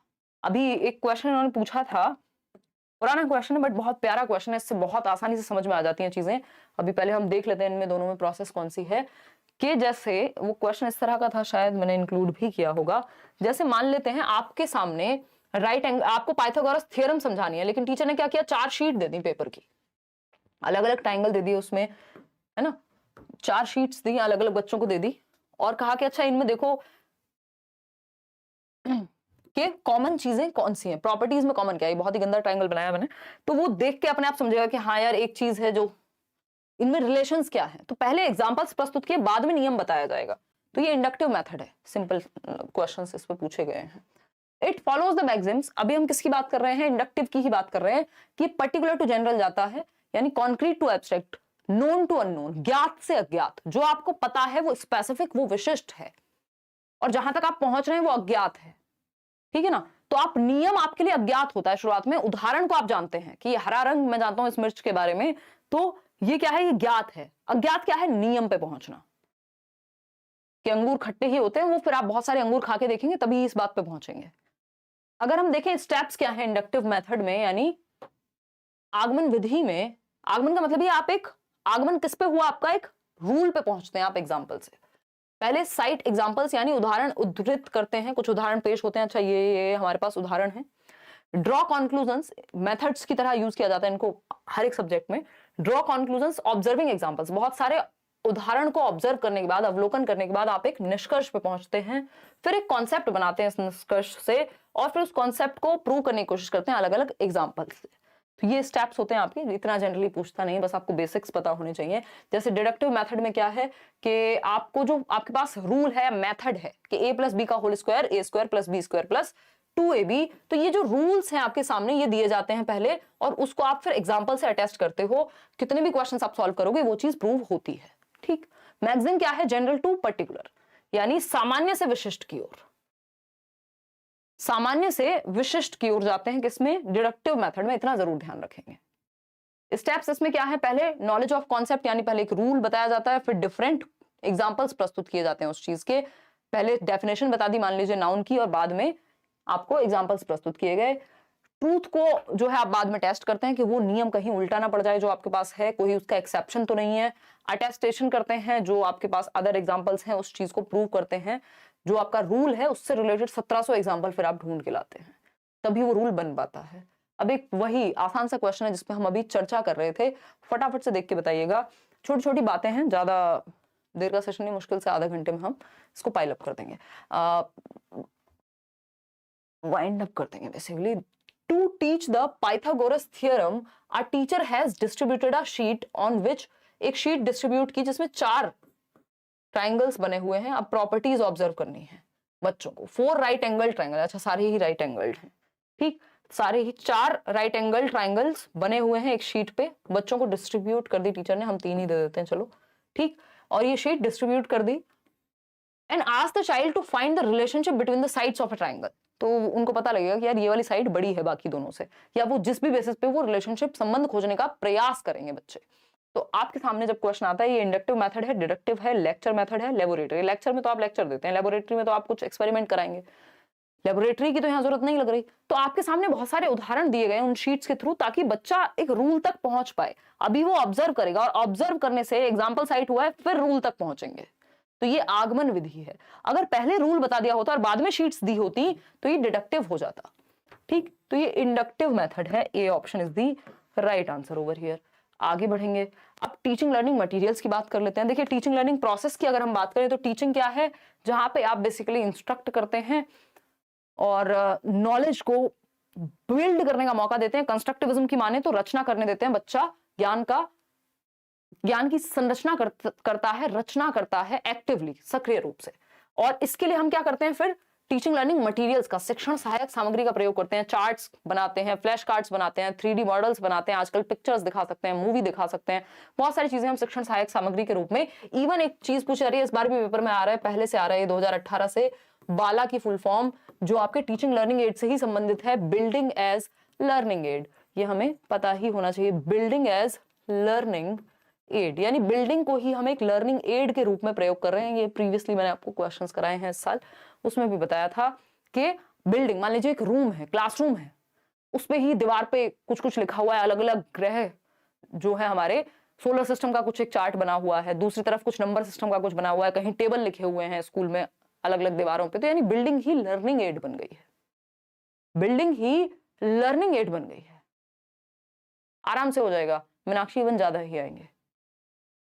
तो ये शिक्षण, अब इसमें एक और चीज आ जाती है कि भाई जो बायपोलर प्रोसेस है, वो जॉन एडम्स ने कहा कि भाई टीचिंग क्या है, वो बायपोलर प्रोसेस है, प्रक्रिया है जिसमें दो पोल्स होते हैं, द्विध्रुवीय, एक तरफ टीचर और एक तरफ स्टूडेंट। तो ये क्या संकीर्ण बात है, ये नैरो बेसिस पे टीचिंग को निर्धारित किया गया है। जबकि अगर हम ब्रॉड वे में देखें टीचिंग क्या है, तो जॉन डुई के अकॉर्डिंग ट्राइपोलर है, टीचर है, स्टूडेंट है और एनवायरमेंट भी है या करिकुलम भी है, एनवायरमेंट भी है या करिकुलम भी। ये बात तो मैं आपको, ये सीडीपी में भी पूछा जा चुका है प्रीवियसली।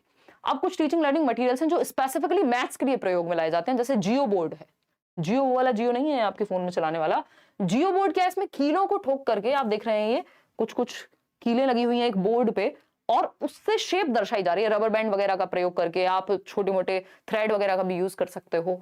तो ये क्या है, मान लीजिए ट्रायंगल दर्शा रहे हैं, तो इन कीलों से रबर का प्रयोग करके एक जियो बोर्ड पे आप शेप्स पढ़ा रहे हैं बच्चे को, ठीक। तो उससे क्या होगा, बच्चों को आइडिया लगेगा ना कि भाई ये चार हमने स्क्वायर लिए, मतलब एक स्क्वायर बनाया, चारों साइड्स इक्वल हैं, तो कितने स्क्वायर लिए बराबर शेप के, 4। तो जियो बोर्ड से आप ज्योमेट्रिकल शेप्स को बहुत आसानी से सिखा सकते हैं।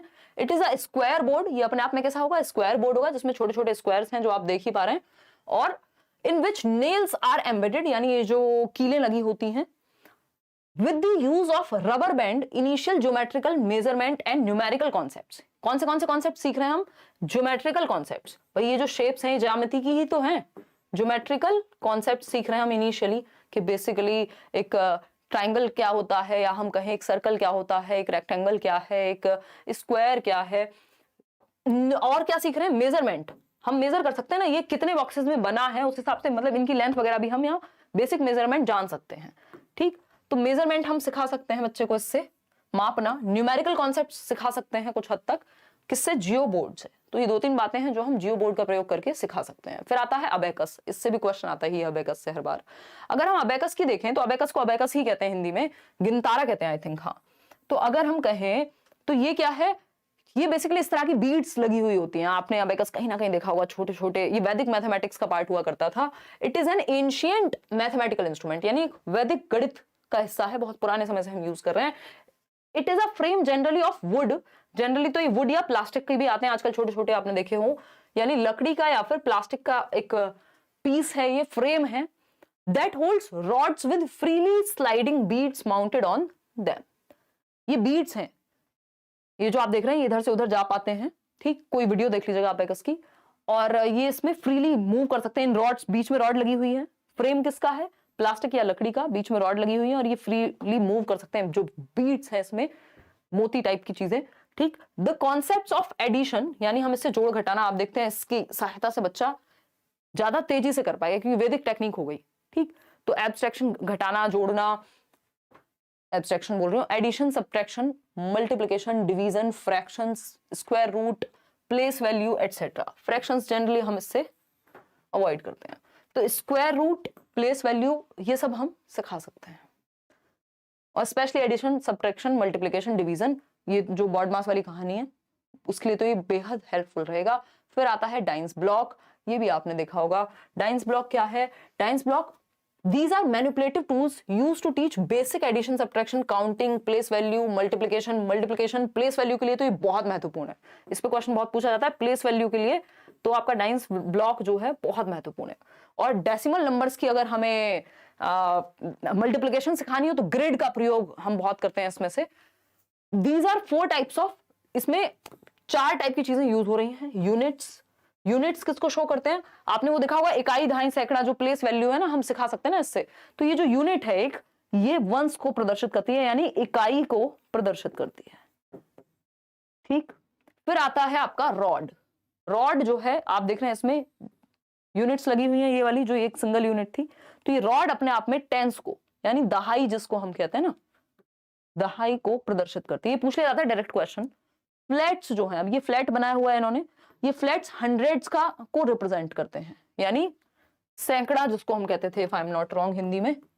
ठीक है, और क्यूब अपने आप में, क्योंकि इसमें इतनी सारी यूनिट्स लगी हुई हैं, तो ये 1000 को, यानी 1000 को प्रदर्शित करेगा।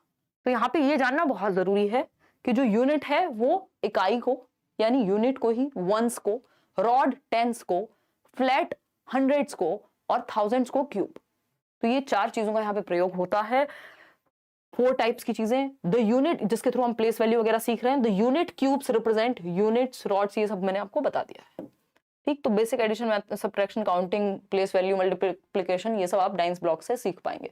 3 डायमेंशन टीचिंग एड्स भी होते हैं कुछ, जिसको हम त्रिआयामी कहते हैं, जिसके 3 आयाम हैं। These aids provide understanding of real, बिल्कुल जैसे 3D में मूवी देखते हैं ना आप, ऐसे ही ये 3D एड्स हैं जिनके माध्यम से एकदम रियल, मान लीजिए आपने एक वो लगा दिया, आजकल तो वो भी आ रहा है augmented reality type, AR VR जो होते हैं, तो उससे आपको एग्जैक्टली लगेगा कि हाँ आप एक 3 डायमेंशनल रूम में खड़े हुए हैं, ये इसकी हाइट है, ये इसकी विड्थ है ना, तो उससे पूरा आपको पता लगता है। These are real objects, specimens, models या पपेट्स। या तो रियल ऑब्जेक्ट को ही ले आते हैं क्लास में, या उनके जैसे दिखने वाले, या मॉडल्स बना दिए उनके, पपेट्स वगैरह का यूज करते हैं जिनकी 3 डायमेंशंस हो।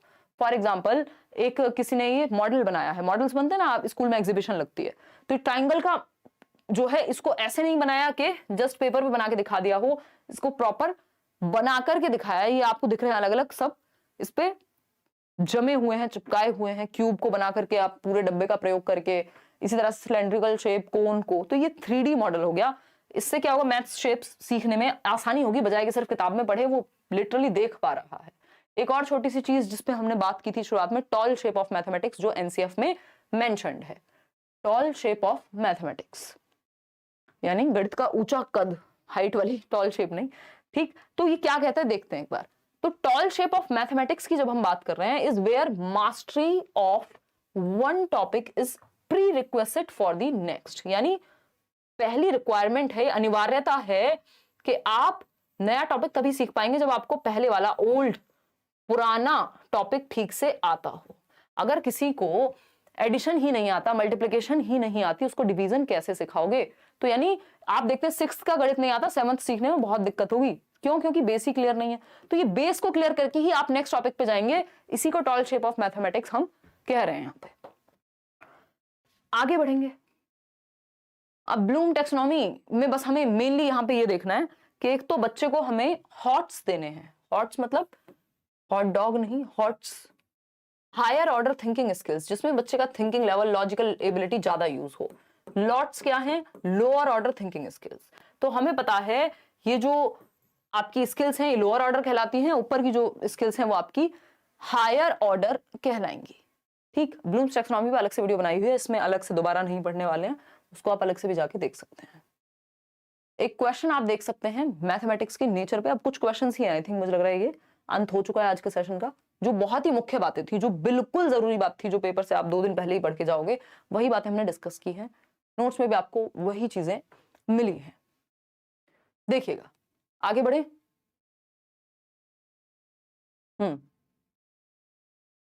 यार SST के नोट्स तो इस बार नहीं मिलेंगे, डी ऑप्शन कह रहे हैं कई लोग। तो which one of the following is not true. अगर सेशन आपको पसंद आया हो तो आप लाइक शेयर कर सकते हैं, और नोट्स जरूर शेयर कर देने हैं, किसी का भला हो जाएगा पेपर से पहले, क्योंकि साल भर में सीटेट आता है। तो अगर अब ये तो बिल्कुल नहीं है कि नोट्स ही आपका पेपर दे आएंगे, पेपर तो आप स्वयं ही देंगे, अगर थोड़ी सी प्रैक्टिस साथ में कर लेंगे उनके। तो which one of the following is not true about the nature of concepts in mathematics, यानी गणित में जो अवधारणाएं होती हैं वो कैसी होती हैं, जो कॉन्सेप्ट्स हैं वो कैसे होते हैं। एब्स्ट्रैक्ट होते हैं? हाँ होते हैं। हायरार्किकल होते हैं? हाँ होते हैं। लॉजिकल होते हैं? हाँ होते हैं। तर्कसंगत होते हैं। कॉन्क्रीट इन नेचर, कॉन्क्रीट तो हम बनाते हैं, उनको पढ़ाते ऐसे हैं कि कॉन्क्रीट से एब्स्ट्रैक्ट ले जाएं, हम अमूर्त की तरफ ले जाएं, तो डी ऑप्शन। आगे बढ़ेंगे। नेक्स्ट क्वेश्चन है आपके क्वेश्चंस भी मैंने आपके नोट्स में डलवाए हुए हैं, नए वाले भी डलवाए हुए हैं, ऑनलाइन वाले भी। अभी तो हम ये वो क्वेश्चंस कर रहे हैं जो बहुत रिपीट होते हैं। The mathematics used by illiterate shopkeeper, इसको कम्युनिटी रिसोर्स बोलते हैं। अशिक्षित दुकानदार के द्वारा प्रयोग किए जाने वाले गणित का प्रयोग करेंगे या नहीं? शुरुआत में बात की थी ना, लाइफ से जोड़ना है बच्चे की, तो कैसे जोड़ेंगे? Is not useful in the mathematics classroom, यानी गणित की कक्षा में उपयोगी नहीं होता। जो अशिक्षित दुकानदार है, जिसने कभी शिक्षा नहीं ली स्कूल में आके, लेकिन वो गणित तो प्रयोग कर ही रहा है ना दुकान पे, is very useful in solving all mathematical problems. भाई सारी प्रॉब्लम्स थोड़ी ना सॉल्व हो जाएंगे, कुछ कॉन्सेप्ट्स क्लियर हो जाएंगे। Has ambiguity and very low level of correctness in it, आपसे ज्यादा बढ़िया कैलकुलेशन हो सकती है, कई तो टीचर्स से अच्छी कैलकुलेशन हो जाएगी, जो लोग प्रॉपर शॉप पे रहते हैं, है ना। जो मेरी हाउस हेल्प आती है वो बता रही थी कि मेरी कैलकुलेशन बड़ी अच्छी है, क्योंकि पता नहीं किसी शॉप वॉप मतलब उनके घर में थी या जैसे भी, तो उसका फर्क पड़ता है कि आप डेली लाइफ में, कोई बच्चा है जो जिसके पिताजी मान लीजिए कारपेंटर हैं, तो वो शेप्स को समझने में उसको आसानी होगी, मेजरमेंट में उसको आसानी होगी, तो बच्चे की प्रीवियस नॉलेज का प्रयोग करते हैं हम। Should be discussed by the teachers in classrooms as an alternate strategy in solving related problems, यानी संबंधित समस्याओं को हल करने में वैकल्पिक रणनीति की तरह। भाई सिखाने का कोई एक ही मेथड थोड़ी है कि जो आपने सिखा दिया वही मेथड है, डिफरेंट डिफरेंट तरीके हैं एक चीज को सीखने के या सॉल्व करने के, तो इसको एक ऑल्टरनेट स्ट्रेटेजी के रूप में यूज कर सकते हैं। कम्युनिटी से हमें जो सीखने को मिल जाए वो अच्छी बात है, डेली लाइफ से बच्चे की जोड़ना है, तो ऐसा नहीं कि ये यूजफुल नहीं है। फिर नेक्स्ट क्वेश्चन है, the learning outcomes in mathematics are developed. Learning outcome क्या होते हैं? अभी हमने लर्निंग ऑब्जेक्टिव्स की बात की थी, यानी उद्देश्य जिसके लिए हम सिखा रहे हैं कि बच्चों को ये आ जाए। आउटकम क्या है? जो उद्देश्यों की प्राप्ति कितनी हुई है ये जानना आउटकम है, कि रिजल्ट क्या आया। बताइएगा, फटाफट से बताइएगा। ये सारे आप मैराथन भी देख सकते हैं। अब तो आप एक बार सीटेट दीजिए, आगे तक के लिए टेंशन खत्म। कोई कह रहा है इंडिया जीत गई, मैच वैच था क्या यार? मुझे तो ईवीएस पेडागोजी करा दिया एक ही सेशन में, EVS in one shot. Otherwise chapter wise भी आप देख सकते हैं, पुरानी प्लेलिस्ट बनी हुई है, सिलेबस कोई चेंज हुआ नहीं है। अभी वन शॉट कराया था ईवीएस वाला, ईवीएस हिंदी इंग्लिश, ये मैथ्स का हो चुका है। और सीडीपी के तो 3 सेशन हुए हैं, 4.5 सेशन, 8.5 घंटे की मैराथन है, मतलब 2-2 ढाई घंटे के सेशंस हैं, वो आप देख सकते हैं। ठीक है ना। हाँ, पानी पूरी का प्रयोग करके आप ओवल शेप सिखा सकते हैं बच्चे को, ये भी सही है। देखिएगा, फटाफट से जवाब दीजिएगा। बी ऑप्शन कह रहे हैं कई लोग, समझते हैं क्या बात हो रही है लर्निंग आउटकम की। Such that children may be told small steps for calculation. Outcome की बात हो रही है ना, रिजल्ट क्या आया किसी चीज को सीख के। To increase the achievement of children in various educational surveys. Outcomes in mathematics are developed, क्यों? To define class wise competencies. भाई आउटकम इसलिए डिफाइन होते हैं कि इस लेवल पे 6th क्लास में बच्चों को ये चीजें आती होंगी, तो वो लर्निंग आउटकम हो गया उस लेवल का। तो बच्चे द्वारा हासिल की जाने वाली कक्षावर दक्षता, यानी class wise competencies and skills to be achieved by children, कि भाई ये इस क्लास से आउटकम निकल के आना चाहिए, इस लेवल पे बच्चों को ये पता होना चाहिए, ये लर्निंग आउटकम होगा। अगर आप इस लेवल पे पढ़ा रहे हैं, सिर्फ ईयर एंड एग्जामिनेशन में अच्छा परफॉर्म करना नहीं होगा। फिर आता है which one of the following happenings in the classroom is an activity. किसको आप एक एक्टिविटी कहेंगे? जब टीचर एक्सप्लेन करे कैसे सम करने हैं, देख लो किस में बच्चा सबसे ज्यादा एक्टिव है, वही सही आंसर है। रिसाइट कर रहे हैं काउंटिंग, कॉपी कर रहे हैं बच्चे, जहां बच्चे एंगेज हैं, एक्सप्लोर कर रहे हैं, वो बेस्ट है। डी ऑप्शन, अन्वेषण कर रहे हैं, सबसे ज्यादा एक्टिव कहाँ है? डी ऑप्शन में। मेन पर्पस ऑफ मैपिंग भी सिखाते हैं हम गणित में, ये भी बहुत बार पूछा गया है। देखो मैपिंग की अगर हम बात करें यहां, यानी मैपिंग यानी प्रतिचित्रण सिखाने का प्राइमरी लेवल पे करिकुलम में इसको क्यों डाला है? अब आपको पता है मैपिंग है, टेसिलेशन है, ज्योमेट्रिकल बेसिक शेप्स हैं, ये सब कहाँ है? प्राइमरी लेवल के करिकुलम में हैं ऑलरेडी। ठीक है, तो अगर हम देखें यहां तो सही उत्तर क्या होगा? To promote spatial thinking. बिल्कुल सही बात है, स्पेशल मतलब स्पेस के बारे में, शेप्स के बारे में, है ना। प्रपोर्शन किस में यूज होगा, जैसे बॉटल भी बनी है तो इसमें भी कहीं ना कहीं मैपिंग का प्रयोग हुआ है। मतलब टू प्रमोट प्रपोर्शनल रीजनिंग, हाँ प्रपोर्शन, कितना प्रपोर्शन में कौन सी चीज बनेगी। To make subject easy and interesting, उसके तो बहुत तरीके हैं, उसके लिए स्टोरी सुना दो। To break the monotony of numbers, इसका मतलब ये तो नहीं है कि नंबर्स से मोनोटोनस है नंबर, मतलब बोरिंग चीज है, ऐसा कैसे कह सकते हैं। तो स्पेशल थिंकिंग और प्रपोर्शनल रीजनिंग थोड़ी डेवलप हो सके, हालांकि अलग से चैप्टर्स के रूप में हम नहीं पढ़ा रहे हैं, बट मैपिंग के थ्रू पढ़ा रहे हैं। अभी जब हम बात कर रहे थे रेशो, हम अलग से चैप्टर में नहीं पढ़ा रहे हैं प्राइमरी लेवल पे, बट स्पेशल थिंकिंग बच्चे में डेवलप हो सके, थोड़ा वो दिशाओं के बारे में थोड़ा बहुत जान सके, प्रपोर्शन के बारे में जान सके, इसके लिए हम क्या कर रहे हैं? मैपिंग का प्रयोग कर रहे हैं। तो ए एंड बी, कि वो बॉटल की शेप कैसी बनती है तो उसके बारे में विजुलाइज कर पाए, देखिएगा, which of the following resources यानी TLM teaching learning material can be used by the teacher to show that two rectangles of different dimensions, यानी एक रेक्टेंगल है जिसका डायमेंशन मान लीजिए ये है, दूसरा रेक्टेंगल है जिसका डायमेंशन इससे ज्यादा है या डिफरेंट है, ठीक, ये A हो गया, ये B हो गया, ठीक है।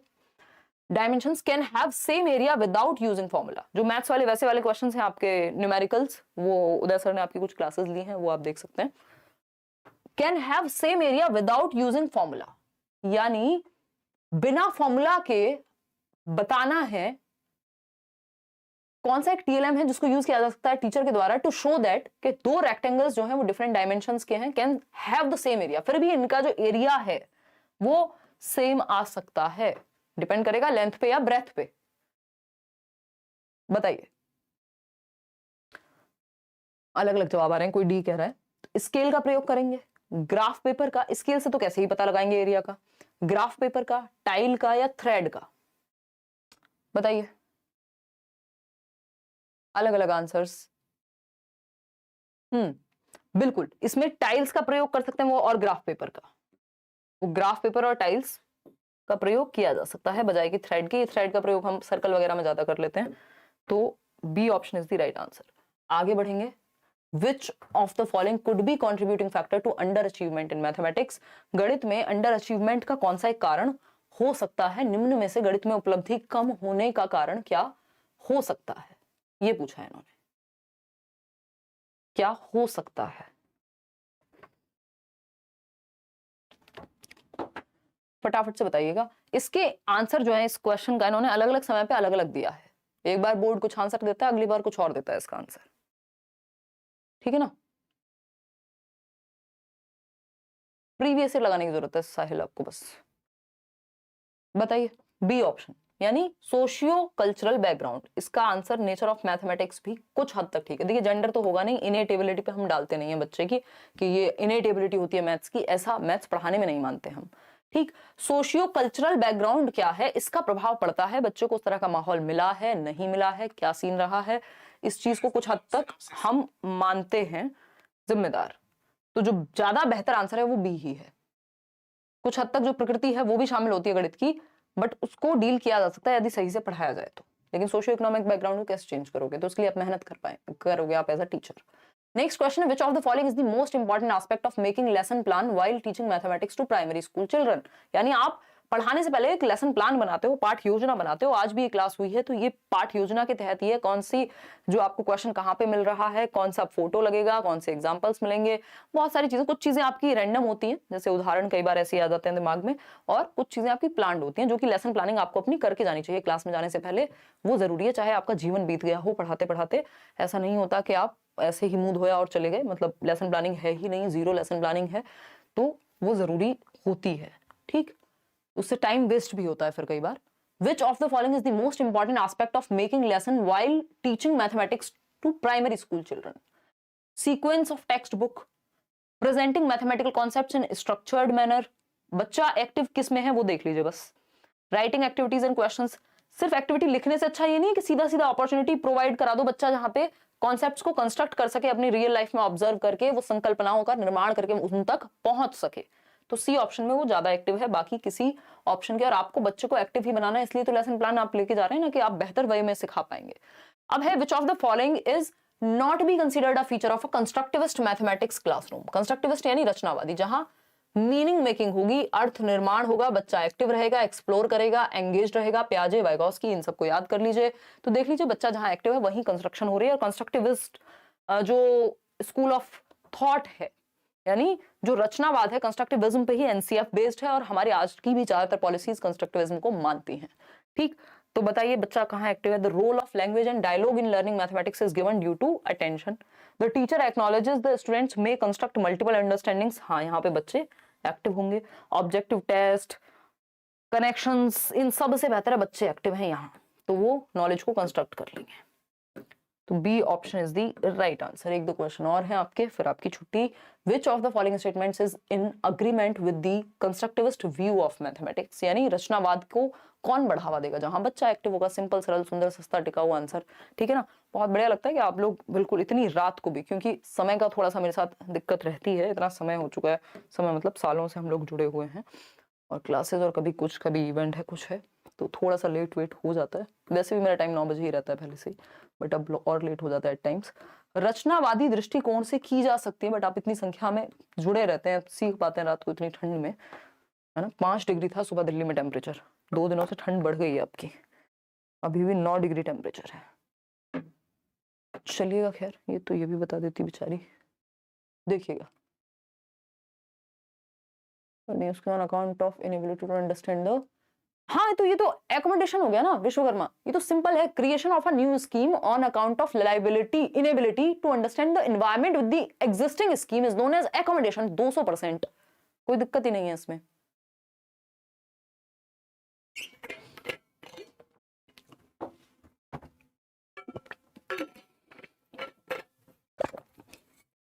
देखो कोई आपको पेपर में गलत ही जवाब देने लग जाए तो बात अलग है, अदरवाइज क्योंकि अगर देखा जाए तो अडेप्टेशन की प्रक्रिया में चेंज तो दोनों में होता है, चाहे वो एसिमुलेशन हो चाहे वो एकोमोडेशन हो, ये बहुत ही नजदीक की चीजें हैं, बट उसमें आपको फंसना नहीं है। ये सिंपल सा, आपको अगर आप बोर्ड का पेपर दे रहे हैं, बोर्ड मतलब कोई सीबीएसई है या फिर आपका D++ भी है, तो उस केस में सिंपल एकोमोडेशन है इसका जवाब, और होना भी चाहिए।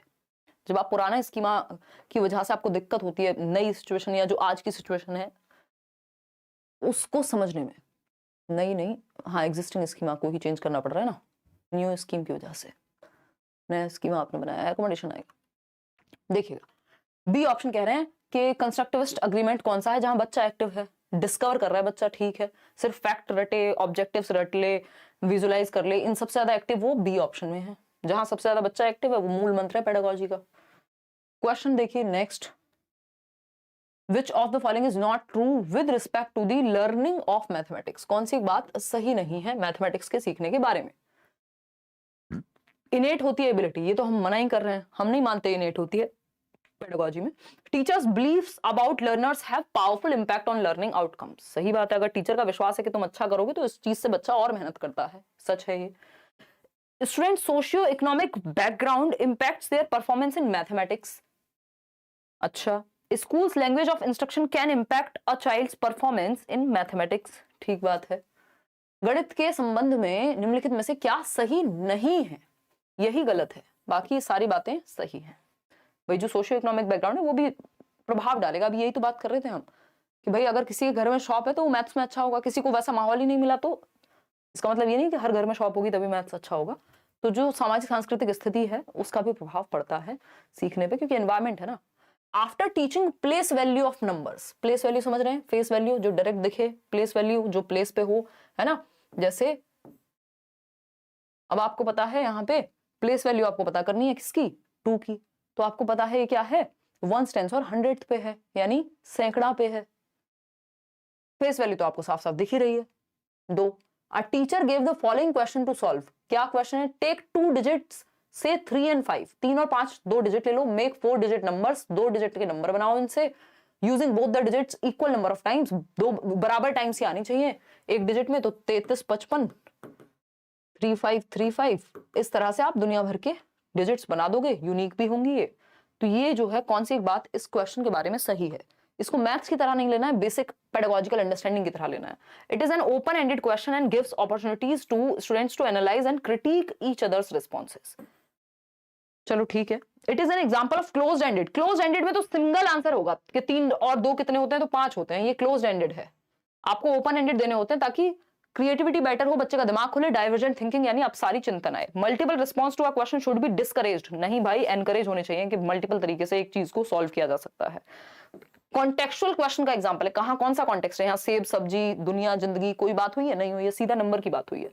तो it is an open ended question, ये एक मुक्त उत्तर वाला प्रश्न है जिससे क्रिएटिविटी या डाइवर्जेंट थिंकिंग बेटर होती है, और ओपन एंडेड क्वेश्चंस ज्यादा बेटर होते हैं क्लोज्ड एंडेड से। जैसे ये जो क्वेश्चन है क्लोज्ड एंडेड है, 4 में से एक ही ऑप्शन सही होगा, ये क्लोज्ड एंडेड है, कन्वर्जेंट थिंकिंग है। वहीं जब हम बात कर रहे हैं कि इससे नंबर बनाओ तो वो ओपन एंडेड है और डाइवर्जेंट थिंकिंग यानी क्रिएटिविटी बेहतर। होती है। तो होपफुली आपको ये छोटा सा सेशन पसंद आया होगा। वन शॉट का मतलब ये हम टू द पॉइंट बात करेंगे। सेशन पसंद आया हो आप लाइक शेयर सब्सक्राइब तो जरूर कर लीजिएगा। आजकल नोटिफिकेशन आसानी से पहुंचता नहीं है, अगर आप सब्सक्राइब करके बेल आइकॉन दबा के रखो अपना, ताकि सेशन का पता लग जाए। और कई बार आगे पीछे भी होता है तो टेलीग्राम वगैरह पे पता लग जाता है। ये पीडीएफ आपको टेलीग्राम पे मिल जाएगी। इसके अलावा be your own constant, tension लेनी नहीं है, पढ़ाई करनी है शांति से। जो केवीएस वाले दुखी हैं उनके लिए भी 6 और 7 को मैं अवेलेबल नहीं होंगी, मतलब मैं ट्रेवल कर रही हूँ आउट ऑफ दिल्ली, तो तब केवीएस के लिए कोशिश रहेगी कि कुछ सेशंस आपके, मतलब 2 सेशंस के थ्रू आपको ये रिकॉर्डेड मिल जाएंगे आपको, क्योंकि उस दिन लाइव सेशन आपका नहीं हो पाएगा। इसके अलावा बैचेस में तो दबा के पढ़ाई चल ही रही है। चलिए टेक केयर, बाय बाय, धन्यवाद आप सभी का कि आप आए, बाहर आई। कल हम क्वेश्चन करने वाले हैं, मतलब अभी 6-7 को जाऊंगी, कल नहीं जा रही हूँ। कल 9 बजे हम मिलेंगे और 9 बजे तक यार मेरी क्लास ही खत्म होती है, 9:15 मिल जाएंगे। वो अजर्शन और जो कथन और कारण वाले क्वेश्चन हैं उनको हम करेंगे। उनमें ज्यादा लोगों को समस्या आ रही है और इस बार भी वो क्वेश्चन आ रहे हैं, ठीक है ना। और एक क्वेश्चन ये मैं जनरली बताती भी हूँ इमोशंस पढ़ाते हुए, कि जो इमोशंस हैं उसमें आपके जेबी वॉटसन है जो 3 प्रकार के इमोशन बाय बर्थ बताते हैं। Fall, fear, anger, love. भय बच्चे में जन्म से होता है, क्रोध जन्म से होता है, प्रेम भी जन्म से होता है। आप बच्चे को उछालिए, डर की भावना दिखती है, फिर बाद में एंजॉय करने लगता है। एंगर, वो उसके फेस से दिखेगा आपको कि जब उसको जो चाहिए वो नहीं मिल रहा होता। लव, प्रेम भी आप देखते हैं कि वो एकदम, मतलब वो तो जिन्होंने बच्चों को देखा है वही बता पाएंगे। तो फियर, एंगर, लव, ये आपके 3 चीजें होती ही हैं जो जन्म से हैं, बाय बर्थ चीजें। मतलब बाय बर्थ क्या है, जन्म से ये 3 इमोशंस, 3 संवेग होते हैं। एक क्वेश्चन में नॉट पूछा है, पीछे जाओ। गुड नाइट भाई, गुड नाइट। देख लेते हैं एक बार कौन से क्वेश्चन में नॉट पूछा है, कौन से क्वेश्चन नॉट पूछा है बालिके, बताइए जरा। हाँ तो ए ऑप्शन था ना इसका। हाँ ए ही तो है, ए ही तो है, सही तो है। क्या दिक्कत आ रही है, कहाँ समस्या आई है? सब सही तो है। इसमें भी नॉट पूछा है। अच्छा okay, now I got it, मैंने इसमें गड़बड़ कर दी होगी। नॉट अ कंस्ट्रक्टिविस्ट थॉट, ऐसा होता है, बहुत अच्छा, कितनी अच्छी बालिका हैं आप। Not be considered a feature of constructivist mathematics classroom. Role of language, ठीक है, बच्चा एक्टिव है। एक्नॉलेज स्टूडेंट्स में कंस्ट्रक्ट, ठीक है। Objective types are used, primary means of assessment, ये तो गड़बड़ है। Connections between mathematics and other curricular areas, चलो ये भी ठीक है। हाँ तो इसमें जो ज्यादा एक्टिव रहा होगा हमने उसको पकड़ लिया होगा, बाकी भी बच्चे को पैसिव नहीं कर रहे हैं। तो इसका जो सही आंसर है वो सी होगा, क्योंकि नॉट पूछा है। तो क्योंकि हम तो बेस्ट आंसर चूज कर लेते हैं जब नॉट नहीं पूछा होता, लेकिन इसमें वो फिलॉसफी काम नहीं करेगी। तो सी ऑप्शन के सिर्फ ऑब्जेक्टिव टाइप का प्रयोग करें तो वो क्लोज एंडेड हो जाएगा। Objective type question close ended होते हैं, जबकि हमें ओपन एंडेड का प्रयोग करना होता है। आज के लिए इतना ही, शुक्रिया, धन्यवाद। कल मिलेंगे 9:15 पे और हम कुछ क्वेश्चंस को सॉल्व करेंगे। कुछ क्वेश्चंस की प्रैक्टिस मैं कराऊंगी जितने में हूँ, और फिर तो एनालिसिस करेंगे पेपर का जितने में हूँ, मतलब धरती पे नहीं, अभी 6 और 7 को ट्रेवल करना है उससे पहले, है ना। चलिए टेक केयर, बाय बाय। और कोई आपकी डिमांड हो, कुछ आपको लगता है कि अभी हमें ये करना चाहिए, वो आप कमेंट्स में बता दीजिएगा, करेंगे, ठीक है। चलिए bye, good night, thank you so much, happy new year. आप सभी खुश रहें, समस्याओं से लड़ने की क्षमता आपके अंदर पैदा हो जीवन में, क्योंकि समस्याएं ना आए ये तो पॉसिबल नहीं है, फिर तो जीवन ही नहीं है ना। कि प्रॉब्लम्स ही ना हो लाइफ में तो ये तो संभव नहीं है, चाहे आप कुछ भी बन जाइए। तो वो क्षमता आपके अंदर विकसित हो कि आप जीवन में बेहतर बन पाए, मैच्योर हों, प्रॉब्लम से सीखें और एंजॉय भी कर पाए जीवन को, है ना। इस साल आप, अगर जो लोग सच में डिजर्व करते हैं, बहुत मेहनत कर रहे हैं, उनको अपना गोल मिले, एक ही नहीं वैकेंसीज कई सारी देखने को मिलेंगी, तो मेहनत उस चीज़ पे रहे हमारी। अपनी तरफ से हम लोग भी बेस्ट करने की कोशिश करते हैं एज टीचर्स, और आप भी। चलिए टेक केयर, बाय बाय।